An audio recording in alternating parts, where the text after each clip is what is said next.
Hi everyone, and welcome to Wicked Teen. I'm Brianna Borghi. And I'm Reed Stiller. From everyone here at YBA, we would like to wish you a very happy Memorial Day. And we have a great show planned for you this evening. We have Todd Cahill in the studio with us today. We will also be touching on some ridiculous celebrity fashion patriotic outfits. And later we will be talking about the home base program. So we'd like to welcome you to the show, and we'll give you little facts about how Memorial Day began. How do you think that will go? I hope all right. I think it'll be okay. How have you been doing, Reed? I've been doing pretty well. What about you, Brianna? It's been pretty good. It's definitely been a busy weekend. It's a long weekend, so that's nice. We get a little break from school. Yeah, teachers still love piling on the homework, though. Oh, I know, but it's definitely a day that we can celebrate with our family and friends to commemorate the fallen soldiers who have served our country and also those who are serving our country currently. Certainly is. Now, I bet you didn't know that Memorial Day actually began during the Civil War, and it was implemented to commemorate all of the Union and Confederate soldiers. And then over time, it was implemented for all Americans who are serving overseas for our country. Also, fun fact, Memorial Day was actually first known as Decoration Day. Now, I'm not really sure where they got that name from, but either way, we definitely want to recognize all the soldiers putting their lives on the line every day for our country. All right, so on a little brighter note, we over the weekend on May 11th, if you were in Waltham Commons, you may have noticed a large festival going on. That was the Watch City Day Parade Festival. And so we have a team that went out there that weekend, and they caught some footage there. So here's the video. Each spring, the city of Waltham hosts the annual Watch City Festival, locally known as Steampunk. Festival participants line the common for 2 days, combining Victorian-era costumes with fictional and futuristic steam-powered technology. Not only does steampunk bring culture to the area, but it also brings aid to the Charles River Museum of Industry and Innovation. The museum is located in the same building that once housed the first integrated textile mill in America. To better understand Waltham's role in the Industrial Revolution, we're going to go talk to local artist Todd Cahill. He's the guy who put steam in steampunk. My name is Todd Cahill, and this is my studio, Steam Machine Sculpture. Mostly my passion lies in making steam engines, working model steam engines. I liked steam because it involved many different operations to get it going. It wasn't just plugging it in or pushing a button or even putting in a key and starting it. It involves building a fire and raising enough steam and keeping everything lubricated. And so there is some knowledge involved in operating a steam engine. It involves all the senses. It's hot, it's visually stimulating, it's the sound of it.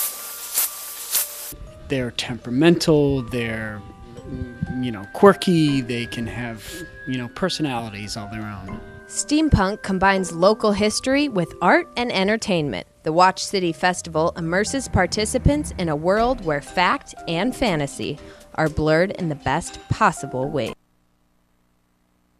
Definitely very fascinating to see how all those things work, and we'd like to give a big shout out to Lauren Screeden, who you saw in the video just now. She's homesick today, so we are sending our best wishes her way to hope she gets better soon. Feel better, Lauren. And today we're lucky enough to have with us Todd Cahill. Todd, how's it going? Good, very good. Excellent. Now, it's definitely a fascinating workspace you have that we saw in the video. Can you tell us how long you've been working there? I've been working in that space for about 5 years now, but I've been working doing this type of work for about 20 years now. And what got you so interested in this field? When I was in college, I was studying art and sculpture, and kind of, like I said in the video, I was doing kinetic work, which is art that moves, and I was working with motors and stuff like that, but I liked the process of activating a steam engine. So it's always been a boyhood interest. I was interested in trains and locomotives as a kid, so I had a model train, but never really understood how a steam engine really works and what goes into not only running a steam engine but building a steam engine. So from there I I saw no horizon. I always there was no end to my interest. I would probably die before I got bored, you know. That is very interesting. Very cool, very cool. And I heard that you also are one of the only people in this area who know how to run a steam engine. Is that I right? wouldn't say that.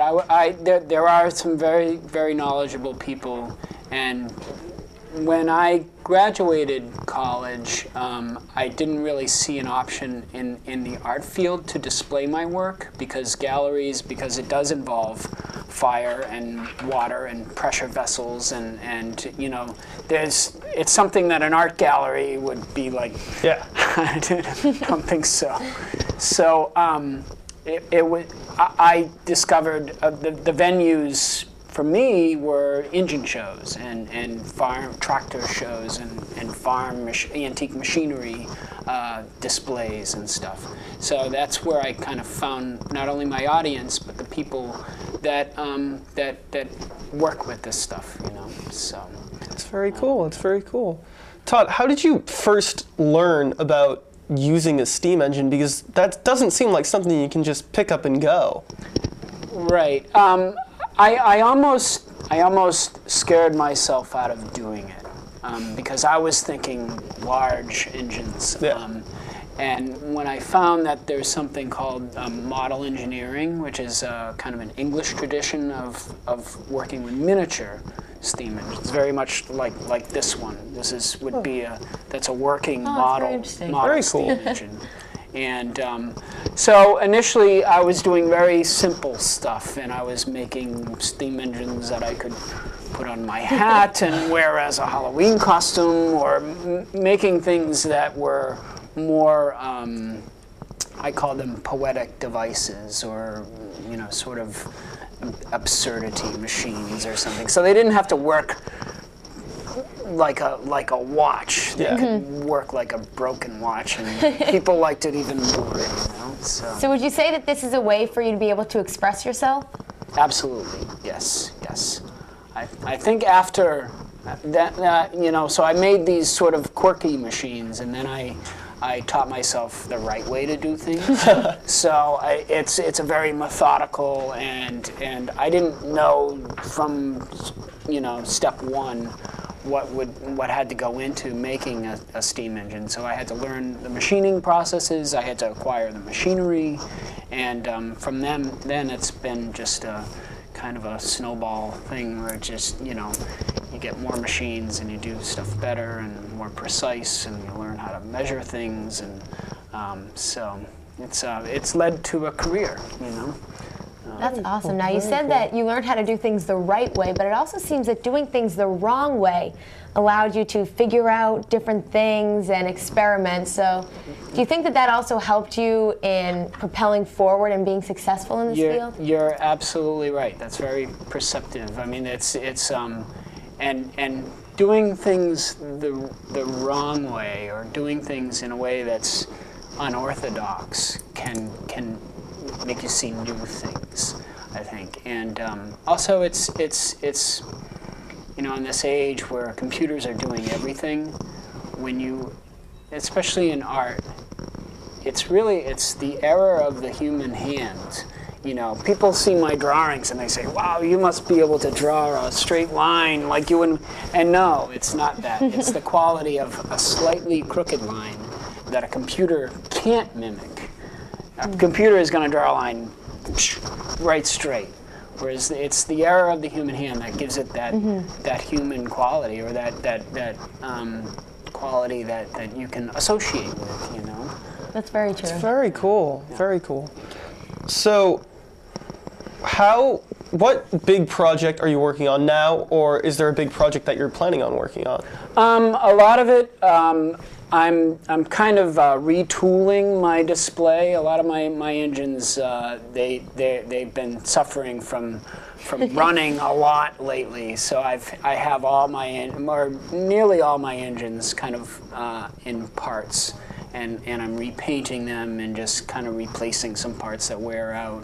And I'd like to go back to, you know, like the engine on the display. That's sort of like the peak of my proper machining and proper, you know, I'd like to go back to where I did kind of instill some error in it and have more poetic devices.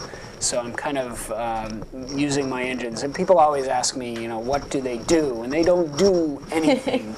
They just do themselves. You know, they run themselves. But if I give them a little bit of something to do, like this engine is out of a kitchen mixer that I retrofitted with the boiler on top, and so I gutted everything inside the thing and replaced it with a steam technology. So that's kind of been an ongoing thing. I'm kind of shrinking down in some ways and expanding in other ways, I guess, you know. Well, that's great. So you seem to have so much knowledge about this topic. Do you work with other people, or do you mentor younger people who hope to pursue this field? This year was the first year I have an intern that's been with me all year, and he's an art student and very knowledgeable on the subject of STEAM, and it seemed like a natural fit. So we've been kind of doing some projects together, and he's shown me a few things.